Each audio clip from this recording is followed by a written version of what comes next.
জাহাঙ্গীর তো চুনোপটি, আমরা কুসছি হাওয়াই চটি।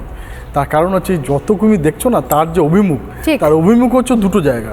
একটা হচ্ছে 30B হরিশ চ্যাটার্জি রোড, আর একটা হচ্ছে ক্যামাক স্ট্রিট। এইখান থেকে তুমি পুরো যে তদন্ত বলো, অভিমুখ বলো, যেগুলো আস্তে আস্তে যে একটার পর একটা খুলছে, ওই যারা ওই নৃসিংহ প্রসাদ ভাদুরীর যারা পিআর টিম, যারা কোটি টাকা খরচা করে ওনার পিআর করতেন, তাদেরও খোঁজা হবে। এবং যারা ওই আপনার এই যেসব ফিল্মে আজকে ইনভেস্ট করে নানা রকম ন্যারেটিভ তৈরি করা হচ্ছে, শুধু মানে বিজেপির বিরুদ্ধে না, ভারতের বিরুদ্ধে। আসলে এরা রাজনীতি করতে করতে নরেন্দ্র মোদীকে উল্টোপাল্টা কথা বলতে বলতে কখন ভারত বিরোধী করে ফেলেছেন তারা কোনো বুঝতেই পারেননি।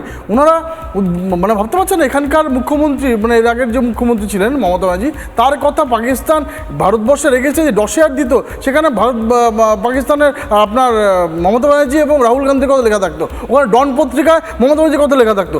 আর উনি যে ভারত বিরোধী সেটা আমরা জানি, আমরা দেখেছি যে জামাতের যে স্টুডেন্ট অর্গানাইজেশন, বারবার তোমার এখানে এসে বলেছি, তার যে ফাউন্ডার মেম্বার সিমি যে স্টুডেন্ট অর্গানাইজেশন, তার ফাউন্ডার মেম্বার ইমরান হাসানকে উনি রাজ্যসভা পাঠিয়ে দিয়েছিলেন। উনি এই যে পুরো চক্রান্তটা করেছিলেন, এই চক্রান্তটা তুমি আজকে দেখে তোমাদের এখানে এসে নানা রকম তৃণমূলপন্থী যারা এসে বলতো যে কোথায় রোহিঙ্গাদের খুঁজে পাওয়া যাচ্ছে না, কোথায় অনুপ্রবেশকারীদের খুঁজে পাওয়া যাচ্ছে না, এখন গিয়ে বলুন না, এখন তাদেরকে বলুন একটু আবার হাকিমপুরে যেতে, গিয়ে দেখতে। তারা ওই বারবার ওই আমার কসবার ওই গুলশন কলোনি থেকে শুরু করে তোমার মেটিয়াপুর সব জায়গায় বাসা বানিয়েছিলেন। আমরা পরিষ্কার কথা, আমাদের দলের পক্ষ থেকে আমাদের স্ট্যান্ড ক্লিয়ার, এবং আমাদের যে সরকার চলছে তাদের দুটো একদম ডিফারেন্ট, পশ্চিমবঙ্গ সরকার, ভারতীয় জনতা পার্টি।